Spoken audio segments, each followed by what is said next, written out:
আবার অন্য এক আয়াতের মধ্যে আল্লাহ বলেন, লা তাকনাতু মির রাহমাতিল্লাহ, ও আমার বান্দা, আমার রহমত থেকে তোমরা নৈরাশ হইও না।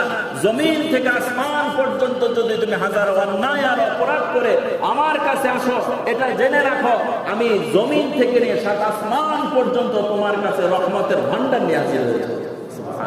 তো আপনি গুনাহ করছেন, আপনার গুনাহ যে পরিমাণ তার চাইতে হাজার গুণ বেশি রহমত আর মাগফিরাত কার রয়েছে? আল্লাহ রয়েছে। এ কারণে নৈরাশ হওয়া যাবে না। অনেক সময় আমরা মনে করি আমি যে পাপ করছি আল্লাহ কি আমাকে মাফ দিবে? না, আমি তো প্রায় বলি, বুখারীর এক হাদিস রয়েছে, এক লোক 99টা খুন করছে। কয়টা খুন? আপনি তো একটা করেন নাই। ওই লোক আল্লাহ তাআলার কাছে মাফ চাইছে, আল্লাহ তাকে মাফ করে দিয়েছে। সুবহানাল্লাহ। তো আপনাকে আমাকে আল্লাহ কেন মাফ করবে না?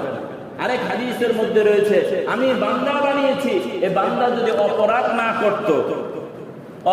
না করত তাহলে এই বান্দা আমি বানাইতাম না।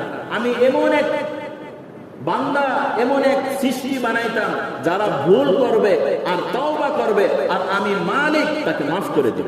সুবহানাল্লাহ। সে বান্দাই তো আমরা। আমাদের মাধ্যমে ভুল হয়ে যায়, ভুল হওয়ার পর ক্ষমা চাইবো কার কাছে? আল্লাহর কাছে। তো আল্লাহ বলেন আমি ওই বান্দাকে কি করে দিব? মাফ করে দিব। আল্লাহ তাআলা আমাদের সকলকে ক্ষমা করে দেন এবং মাফ করে দেন।